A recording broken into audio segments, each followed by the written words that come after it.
Welcome to No Budget, the show for filmmakers with no budget by filmmakers with no budget. I am Cathal Feeney, and with me today is Claire Mahan, Tommy Hello. Creagh, and we are joined by filmmaker Mylissa Fitzsimmons, who has just finished a feature film called Everything in the End, and it's in the film festival circuit at the moment. It was shown recently in Indie Cork in Ireland, and Tommy Creagh reviewed the film and he recommended it to No Budget, and here we are. So welcome, Mylissa. And so the first question I want to ask is, how did you get into filming? Yes. So, it all starts obviously when you're little and you go to the movie theaters and you fall in love with movies. So I've always been the kid who would rather spend their weekends in a dark movie theater than out doing cool teenager stuff. So that was me. And around high school, I got into photography, still photography. And while I was in high school, an English teacher of mine actually introduced me to documentary filmmaking in Super 8 cameras. And so it kind of all started from that. So my background was photography and then into documentary filmmaking. And then it wasn't until probably about 10 years ago that I made the transition into narrative filmmaking. So I'm kind of relatively new, I guess, to the whole world of filmmaking in terms of making narrative stuff. So I am DIY. I didn't go to film school. I'm kind of just teaching myself as I go along. And so I've kind of considered all my short films to be my film school, and Everything in the End is my first feature. So Okay, yeah. So that covers my next two questions. So this is your first feature, you're saying, and yeah. You've done a few shorts beforehand. How many would you want to say?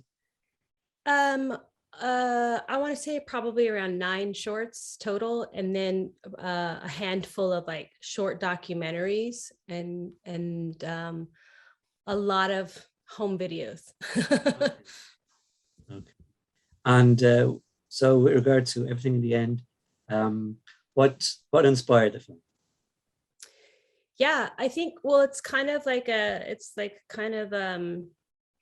a variety of things. Basically, I had come to a point in my career, if you want to call it that, where it was time for me to kind of move up to the next level. You can only do so many shorts before, as a creative person, you might get a little bored or you want to challenge yourself a little more. And I kept running into roadblocks in terms of wanting to do bigger projects, but nobody really wanting to do those bigger projects with me because I hadn't done a feature. So it was all we want to work with you, but you haven't done a feature. But I'm well, that's why I'm here, because I want to do a feature and I need you to work with me to do the feature. So it was it got to the point where I became so frustrated that I was just I'm just going to do it myself, and whatever happens, happens. But no one will ever be able to use that excuse with me again. No one will ever be able to say, well, you haven't done this. So that's part of the reason why I done it was because I wanted no one to be able to use an excuse to say no to me anymore. But also just as a creative person and as a filmmaker, it was just time. It was time for me to challenge myself and to prove to myself that I can go beyond, 10 minutes. And so that's where I was, and that's where I am right now with this whole directing thing and where I want to be. And I just want to keep growing and moving forward. And in order to do that, I have to, keep expanding and doing more. So that's how this feature came about. And why did you choose Iceland? That's the number one question everyone always asks me. So I had been to Iceland a few times as a tourist with my family, and I really loved it, and we really had a great time there, and I really enjoyed the experience of the people there and just the beauty of Iceland. It's Iceland is, obviously, everyone knows, really beautiful. You can't make it look bad on film. And so with all my travels there, the more and more I went there, the more and more I fell in love with it. And so I really got obsessed with the idea of making a movie in Iceland. So I didn't know how to go about it. I didn't know what it was going to be or when it was going to be. But I started making steps. So the first thing I did was I applied for the talent lab that the Reykjavik International Film Festival has. And so I got in, they invited me to participate. And so I took advantage of that opportunity to really try to see if I can connect and meet filmmakers in Iceland so I could see how that works in Iceland, because I had no idea what the film community was there. And so once I kind of immersed myself a little bit, it just really became more and more like, I really need to make a movie here. I really need to make a movie here. So that was in 2018. And then at the end of 2018, I came home from there and I was like, okay, I'm gonna make a movie there. What can I do? And I didn't have an idea and I didn't know what that story was gonna be. And a friend that I had met in the lab from Spain had made a movie there. And so having talked to him more and more about how that was done, it became very clear to me that if I wanted to do something there, I just had to do it. Like I couldn't, like the film community is there, but it's such a small film community that I didn't really have a way to make those contacts. So I was like, I'm just going to bring everybody with me and we'll just do it there. And so the idea came from this friend, Raul, who I had met at the lab, who's also in the movie that he plays Almo, the Spanish man. He asked me if I wanted to do a short film there. And I was like, sure, great. And he's like, let's do 2 short films and we'll have like a little series. And we had asked other filmmakers and they weren't as interested, but him and I were like, yeah, let's still do it. And he gave the theme of like, it's the last night on Earth. So that didn't happen, but that kind of seed of a story stuck in my mind. And so I just kind of moved forward and said, okay, well, I've already got this idea. So how do I make that work into a feature? So I kind of spent the whole beginning of 2019 trying to figure out what that story was. And then about, I want to say in July, I started contacting people saying, hey, would you be interested in making this movie in Iceland? I don't have a script, but here's what it's about. I don't have any money, but here's where we're going to shoot it. And so the people that I reached out to were people I had worked with before. And I knew that they were in the same situation I was, which was that we needed to kind of challenge ourselves and move forward and do features. I'd known them for a long time. And so I felt comfortable with them. And I knew for my first feature that I needed people that I could trust and who could also trust me. So in case it went horribly wrong, at least we would have a good time. And yeah, 4 people said yeah. And I did a crowdfunding before I had a script. And I asked Hugo, who was this actor that was in another friend's film that I liked, if he would be interested. And he said yes. And then September, I wrote a script. And then at the end of September, we left to go make a movie in Iceland. So yeah, that's how it happened. Yeah. That was a long answer, by the way, of why Iceland. That was a good. I think you've answered all our questions really there. That's okay, great. We Bye. can call it a day, though. It's a really beautiful film, Mylissa, and it was a joy to review it. One of the things I really liked about it actually was that you said there that the idea of it being the last night on Earth. What I actually found as I watched it was it wasn't really about the end of the world. That wasn't really what it was about, and I thought that was what I found quite interesting about it. Is that something you'd agree with? Yes. So I'm a big fan of dystopian movies, and I love like this kind of morose, like death and abandonment are a theme in all my movies that I make, and those are the films that I like to watch. And but I knew that those movies had been done. And I knew also that I wasn't going to have a budget, and I wasn't going to. So what I really wanted to focus on was asking myself the question, if I were going to be stranded anywhere and it was the last couple of days of Earth, what would I want to do and who would I want to be with? And for me, I was like, I would just want to be outside in nature and just kind of be in a calming, relaxing environment and really take the time to process like where I was and what was happening. rather than kind of be in these big cities where I felt like it would be kind of chaos. So once I kind of realized that it never really is about the end of the earth, but it was really about making those human connections in the end, that's what I knew the film was going to be about. It was going to be about grieving and the process of death. And if everybody's going through the same process, then no one's going through it alone. And we're just all at different stages of that. Sorry, my dog is going to bark. Sorry. So really, that's what the film is about. The film isn't about the end of the world. The film is about the connections that we need when we're grieving. And I knew from the very beginning that was the movie that I wanted to make. So it wasn't really a movie about this apocalyptic end of the world, which confuses a lot of people because they'll go in thinking that that's what it's about. And then they'll come out going, oh, that was not what I thought it was going to be. But it's a pleasant surprise. Like it's forcing them to slow down, because I think they're expecting one thing, and then 15 minutes into it, they're like, oh yeah, no, that's not what this is. And I'm going to pay attention and I'm going to have an emotional experience rather than this kind of action plot driven experience. Yeah, and it was kind of, there was a great deal of kind of human dignity in kind of all the characters and all the experiences. I actually found it quite difficult to kind of place you as a director, because I thought the film, he was from Portugal, one of the characters was Spanish, another character was American, and then obviously there were a lot of Icelandic people in the film as well. So I thought it felt like a very kind of, not cultureless, but kind of international film. And I was wondering, was that something that was intentional on your part, or was that something that just kind of arose? It was definitely intentional on my part. And then it happened organically that we ended up with an American and a Spanish man, but it was always going to be this man that was going to be from a different country, stranded in another country, and how those language barriers and those culture barriers were going to affect him and how he was going to process everything.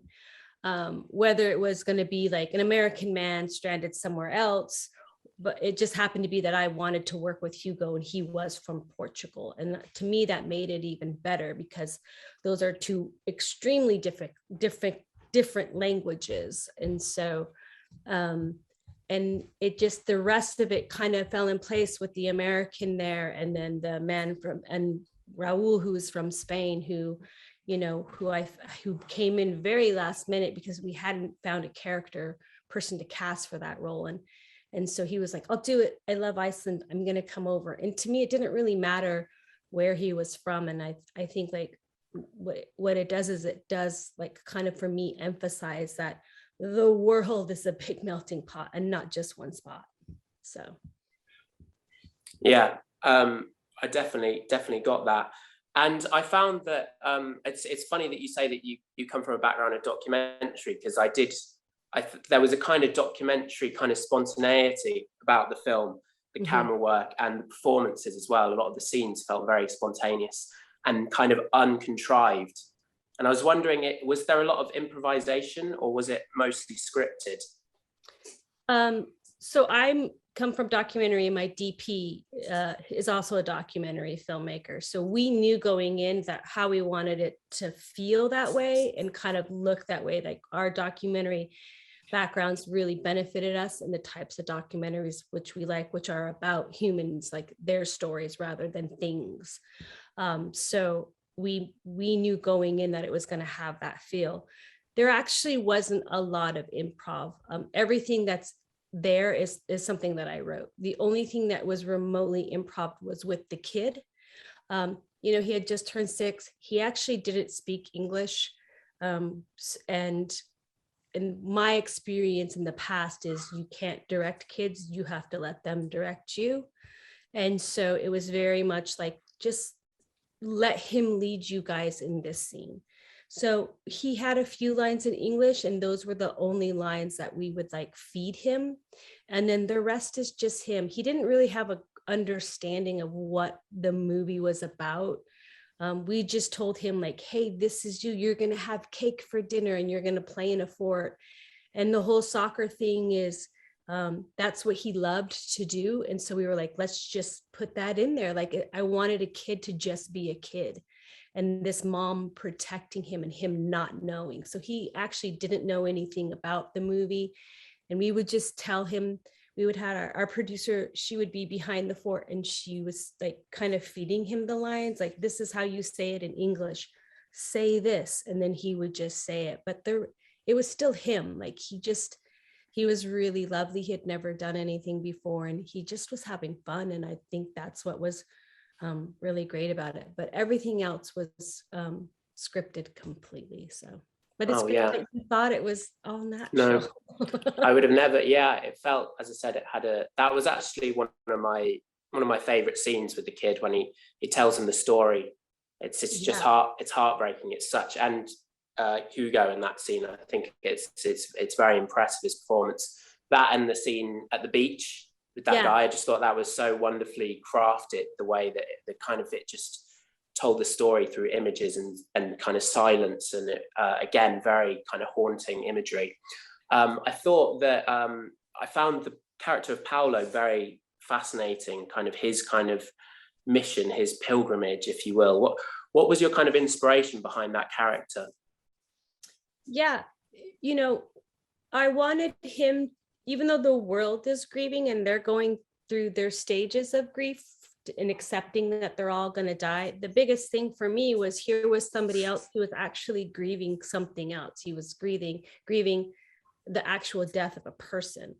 And these people that he meets along the way were where he was in that stage, denial, anger, acceptance, blah, blah, blah. And so for me, in working with Hugo, the conversation was very much how Hugo feels here in America. Like, you're a foreigner in a foreign place. It takes you a couple seconds to understand and catch up with the language. It makes you a little bit reserved. And on top of that, you have this emotional barrier that's like blocking you, because you actually are fine with dying, but you processed the grief of what's just happened to you. And so even though everyone's going to die, he's on a different journey of accepting that. And that has nothing to do with him dying itself, but his mother passing away. So it just happens to be, his journey is parallel to other people's, but it's a different story for him. So I think, that character of Paulo probably has a little bit of me in it, and hopefully other people can see that if they've ever lost a loved one, and how that works for you, and how somewhere along the lines you realize, I can't do this by myself anymore, I need help. And so that's who Paulo is. He's that person who has to finally realize that he needs help, and whether or not he realizes that he has been getting help from all these people that he's been meeting. And so when it finally comes to that moment where he's accepted it, it just happens to be at the end when everyone else has accepted that they're dying. So, yeah, there was a kind of mutual there was a comfort in the fact that everyone was kind of going through the same thing, wasn't there? The line in the movie says that, they always say in the end you die alone, but it's a little bit comforting to know that everyone's dying, so we're not really alone. So yeah. And this is no budget, so I need to ask you a little bit about, this is a micro budget film. You shot it with a crew of 4 in 9 days, which is kind of crazy. There are short films that have longer shoot periods than that. So how did you find the challenges of getting it made? How did you finance it, and how was your kind of process in getting it made under such tight constraints? Yeah, I mean, the first thing I've done is, for the last 5 years, I've been building these relationships with people and working with them. And I think relationship building is incredibly important in filmmaking, and that's why it's a collaboration. And so I knew that eventually I was going to get to a feature film. So the process of getting to that moment started years ago, and like making sure that the people I work with, I respect them and they respect me, so that when it came to that moment, they would want to work with me and they would want to do a feature film with me. So that's like step one. That's, in terms of budget, I knew that I don't have the contacts and the network and the outreach and of some people who go in and can do their first feature for, $600,000. And that's considered like a low budget. To me, that's like, what? So I knew I had limitations. So when I started to write the script, I knew you keep those limitations and those compromises in the back of your head, unfortunately. And that kind of informed and dictated the script. I knew it was going to be limited locations, and I knew it was going to be limited cast, and I knew it was going to be limited crew. Now I'm used to working with all those limitations already because I've just spent the last, 5 or 6 years doing that. And so what happens is at some point you just have to accept that this is going to have a lot of compromise. So the best thing that I can possibly do is make sure those compromises hopefully don't show up as much, like people don't notice them as much.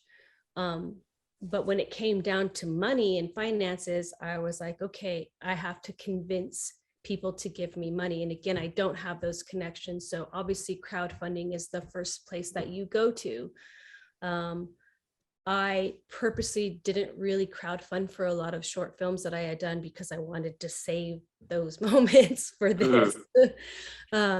So when it came to crowdfunding, which is a full-time job and really emotionally draining, way more emotionally draining than like making the actual movie, by the way, because in that process of crowdfunding, you really start to like go, do people not believe in me? Or do they not believe in this project? Do they think that I can't do it?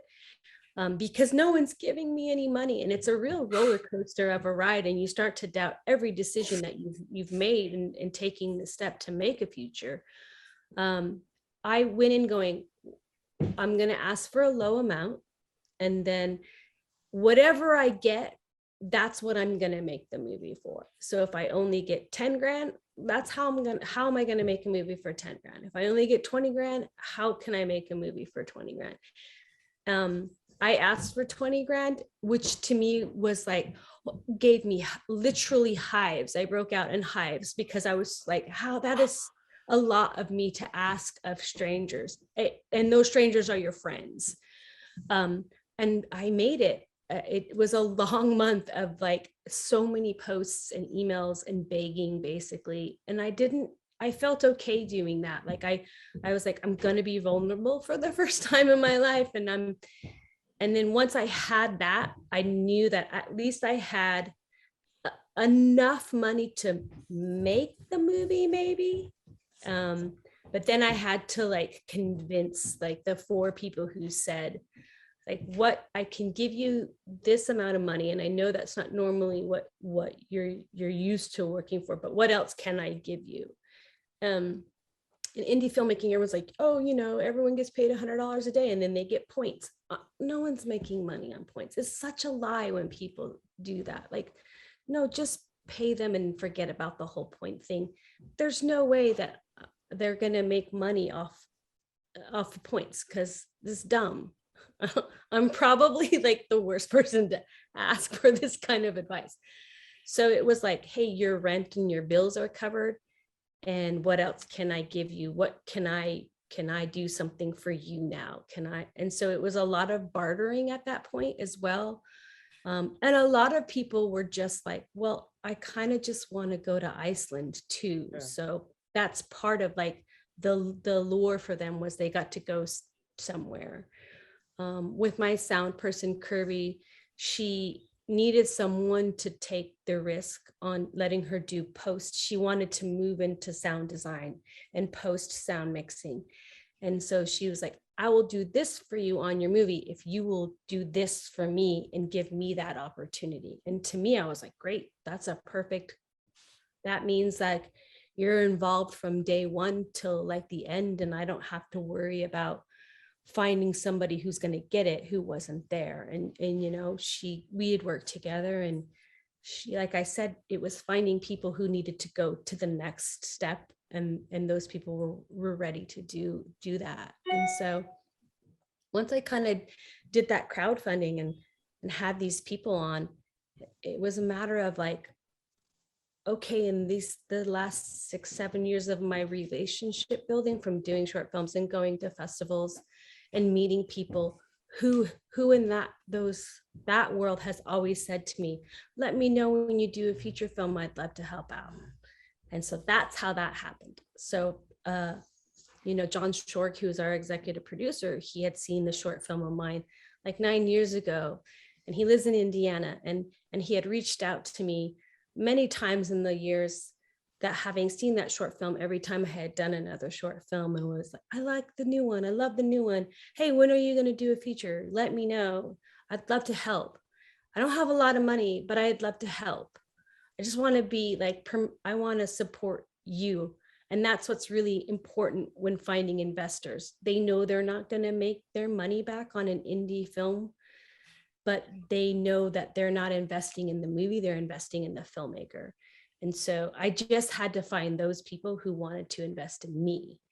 And John was one of those people, and I was able to take that 20 grand that I made in crowdfunding and like add another little bit onto it. So I was like, okay, that will definitely get me through filming it, but now I need to figure out how I'm going to pay for post. And it was the same thing.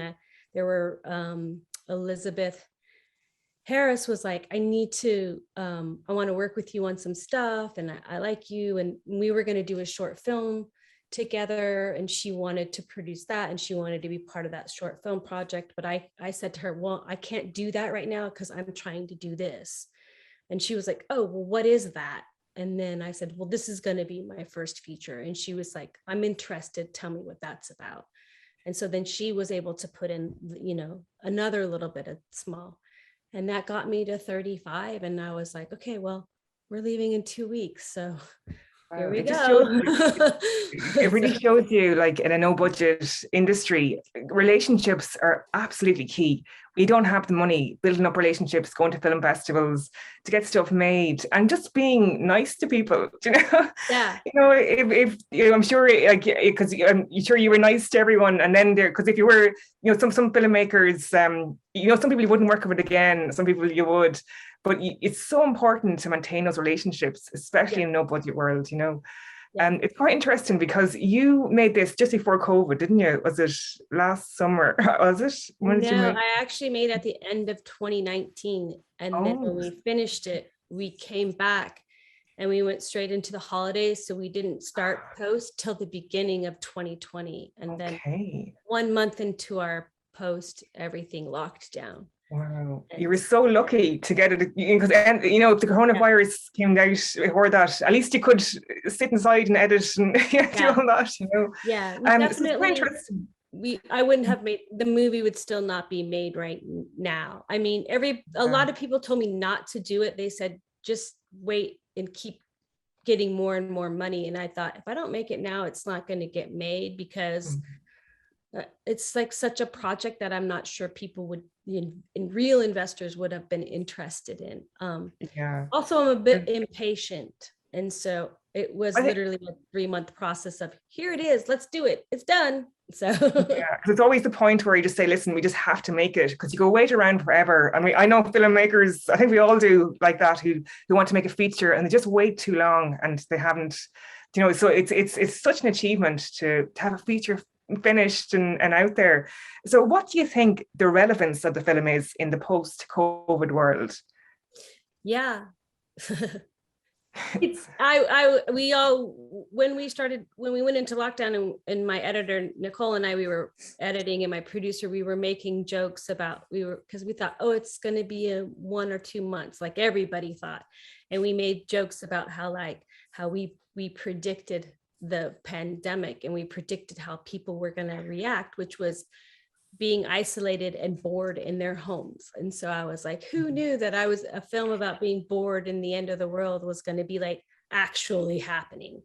And then as things started to get worse and worse in the world, in the real world, all those feelings and emotions were already in my movie. And I think what happened was they really started to inform how we shaped the movie in post and how we were editing it. And things became a little bit more real for us, but also I started to see that this film wasn't as depressing as I thought it was going to be, and that it was actually a little bit more hopeful. And those things really made me in the real world not feel as horrible. So, you know, we've all, I think pretty much everybody on our crew has had somebody who's either passed away or got COVID. My producer got COVID. He was in Spain right when they locked it down, and he had to rush back to America, and he barely made it. Like, and he ended up getting COVID, and it was a you know, everything suddenly became incredibly real. Now, my film is about the end of the world because we've ruined the planet. But the grieving process and the longing for human connections and just being able to physically touch somebody, suddenly the film was so relevant to the point where, you know, we all might have got a little depressed about it and thought no one's going to want to watch this movie because it's going to be just a reminder of how depressed everyone was. But I think what ended up was we started to feel a little bit of hope because of the movie, because it wasn't as sad and depressing as we thought it was going to be. And it definitely wasn't as depressing as what was actually happening in the real world. And so what we thought was going to be this movie's going to, you know, either bore everybody or make everybody depressed, it actually made everybody slow down and think, and then made everybody like meditate on that process of grieving, and then come out of it feeling a little bit more hopeful about things. So where can we see your film? So right now, I'm trying to think internationally. We are going to be next month at the Cambridge Film Festival in the UK. And I do believe that they'll have it virtually. So people in Europe will be able to watch it virtually now. And in person if they want to go to the Cambridge Film Festival, which is like November 18th through the 24th or something like that. And my film is screening the 22nd, the 23rd, and the 24th in Cambridge in person. But online, I believe it's through the whole entire run of the festival. Other than that, this weekend, we're having in-person screenings here in America. We're having them at Eastern Oregon Film Festival, Bushwick Film Festival, the Yes Film Festival, which is in Indiana, and an LA screening. So that's this weekend. And then after that, I don't know. Oh, wait, yeah. Oh, I can't announce that yet. So okay, top secret. And it was recently screened at the Indie Cork. It was Tommy was down at, and yeah, is there any more screenings planned for Irish film festivals?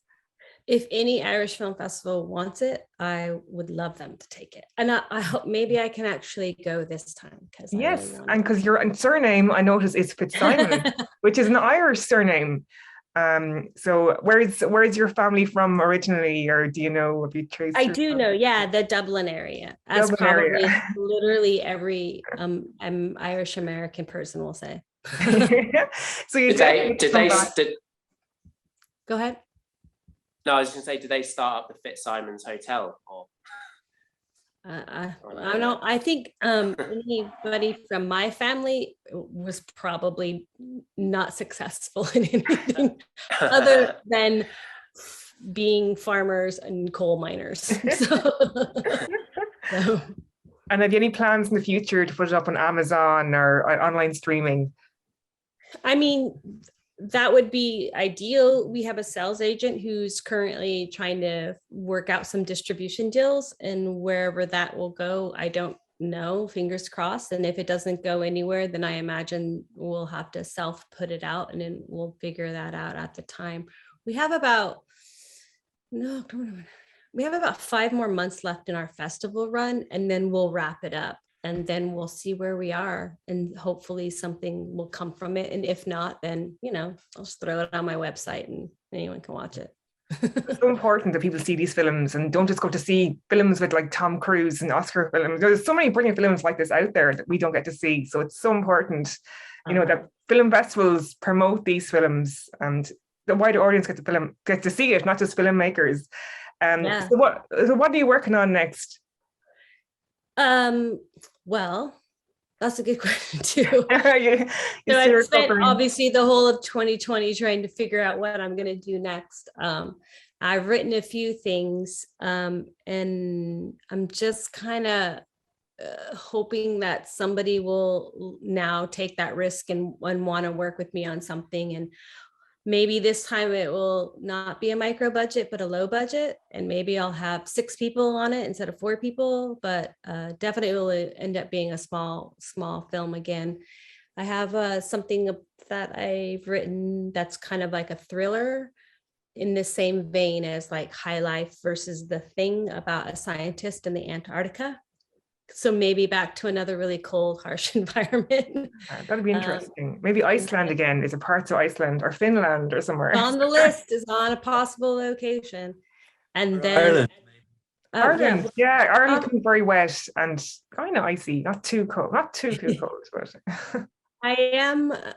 I'll have to figure out what to do. I can rewrite any script to work in Ireland. If somebody wants me to make a movie in Ireland, I'm there. And then I've written a script about rock climbers which is very, very loosely based on an incident from my childhood growing up in Utah, about some rock climbers who are out climbing and discover some treasure. So we'll see. But that's definitely a bigger budget one. But I'm kind of open for anything. I've been writing on a few things, and I'm ready. I'm ready if anyone wants to send me anything. So any Irish film people who are listening to this, we can contact. Where can they contact you? Actually, have you got Instagram or? Yeah, I'm on Instagram. I'm on Instagram, Twitter, and I have a website, and it's all just my name. It's just Mylissa, my name. and Mylissa with a Y, which is an interesting. Yeah. Cool. And I won't be one of those people that does like a really bad Irish accent either. So it'll be great. So it's coming up to Halloween, and have you any film superstitions that you believe in or you carry out to make a successful film or a successful shoot? Superstition, filmmaking, superstitions. I haven't really thought about that actually. I'm trying to think if I do anything. I do. Oh my God, this is embarrassing. I do that thing where like the night before I start a shoot, I want to hype myself up so I don't like feel like I have imposter syndrome, and like I always play Eminem. I get like my headphones on and I'll play like Eminem and like put the soundtrack to 8 Mile on, and I'll be like, this is it. This is my one shot. Don't fuck up. I don't know if I have any actually superstitions though. So I have to think about that. Yeah, I think some filmmakers have some weird superstitions just to get stuff going. So, I don't think I have any either. I don't know if Tommy or Carl, do you have any superstitions themselves? I'm going to create some now, though. Yeah, for sure. I knew someone who would always not cast. They would always leave one role that they wouldn't cast until the night before the shoot, which sounds a little bit stressful to me. But no, I don't have many. Just kind of, I guess, just trust in the film gods. Yeah, the film gods. Yeah, because I think the film gods definitely exist. I think. Yeah. And finally, for our no budget audience, have you 1 or 2 pieces of advice for making a no budget or low budget film? So, what would your piece of advice be? Yeah, I have so much advice. I mean, most of the advice actually that they give online in interviews with people who've done it are all actually, those cliches they may sound, they're all true. So just Google that question and you're going to get loads of answers. But I think, again, the biggest thing for me was, don't be an asshole. Sorry, I don't know if I can cuss or not, but like, if you build those relationships, those people are going to want to work with you. And so, your director is only as good as their cast and crew. And so if you treat them as that they're working, I think that like if that's going to be great, that you'll have an experience. And that would probably be the biggest thing that I would say. It's never about the film. It's always about the process of making the film. And so if you're enjoying that process, no matter what the film turns out like, you've succeeded. If you're miserable making movies, then it's going to show up on the screen, and no one's going to want to work with you, and no one's going to want to watch your movies. But it's that process of making a film and having that experience is what makes it all worth it, and really like justifies going on to the next one. So exactly. And I don't know if that's advice. I don't know if that's it. I know some filmmakers. Detox and hydrate. Yeah, detox and hydrate. And don't drink too much coffee and don't eat too much sugar. Because usually Oh no, I need the coffee. Sorry, I disagree on the coffee. Oh yeah, love the coffee. Drink lots of water and pack like extra socks. Yeah, so. very important. If you're in Iceland. There is something I want to ask you. I noticed on the credits on the thank you list, it was Lynn Shelton was there. Yes. Is that the independent filmmaker Lynn Shelton that you? Yes. Okay. She contributed money to my Indiegogo, and I was a big fan of hers. And she was a huge inspiration when I decided to make the change from documentary filmmaking into narrative filmmaking. Somebody had said to me, "Hey, do you know who Lynn Shelton is?" And I said, "No, I don't know who that was." This was years ago. I was home in Oregon, and she's from the Pacific Northwest. And someone said, "She's just done this movie that kind of reminds me of the style of filmmaking that you do. And I think you would enjoy it." So I watched Your Sister's Sister, something like that. Yeah. And I thought, oh, this is perfect for me. This is like, just 3 really good actors in a room just doing it. And that's kind of where I was thinking I wanted to go. And I had written like an email, or like I tweeted at her or something, said, "I've enjoyed your movie. Do you have advice?" And her advice was, stop talking about it and just do it. And then like 3 weeks later, I did my first short film. And I think over the years, like I would run into her every once in a while at a film festival, and she was always very lovely with giving her time. And so when I had done my crowdfunding, I did a huge mass email, and her email was still somewhere in there. And she ended up giving me, some support. And then she, unfortunately passed away, I think a couple months after. And then as I was trying to finish this movie, I got nominated for the Lynn Shelton of a Certain Age grant, and I was one of the top finalists in the end. And so I really felt like, oh, that's a good sign that I've made the right choice. Here is a filmmaker whose work I really liked, who started later in life like I am, and who was very generous and kind and had a really good reputation, and everybody liked her work and everyone liked her personally. Mm-hmm. And then not only did she support me, but then all of a sudden here I am trying to make my first feature and being nominated for this grant for a female filmmaker who's over the age of 39 and doing her first feature. And so all this must be a good sign that I'm making the right choice in my life to continue forward. Oh my gosh, I'm getting a little emotional. So yeah, she was in the credits as a thank you of being a supporter of the film, and also just, being a supporter of female filmmakers and indie filmmakers in general. So it just was an unfortunate time, that she passed away. So I'm glad you noticed her name though. So, so yeah. But and now that I'm, it's really sad. I didn't really know her personally that well, but my few experiences with her were really lovely. And it's always nice when you meet other filmmakers, whether they're, you know, female or not, who just are like, yeah, do it. They're just like your supporters. Like they just want to like be encouraging for everyone. So I think that's really lovely. That's what I hope that I am to people. Like I hope people are like, you know, what should I do? And I can be able to say, let me help you.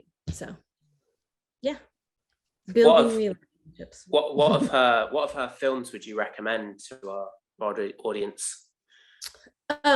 All of them. I'm a big fan of, well, Your Sister's Sister is the one that started me. I liked Laggies and I liked Touchy Feely. And I know everyone is, she is a fan of all her TV work as well. And so, but those were the 3 films that like, I personally were like, I am able to connect with certain things emotionally in those films. And so I am an emotional person.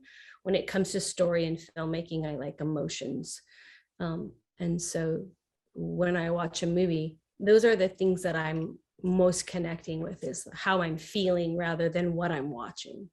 So if that makes sense. That's actually exactly what what I got from your film, that it was a film very much to be felt as opposed to kind of intellectually kind of taken apart. It was a very emotional experience, and it's a wonderful film. So congratulations. Thank you so much. Thanks for letting me do this too.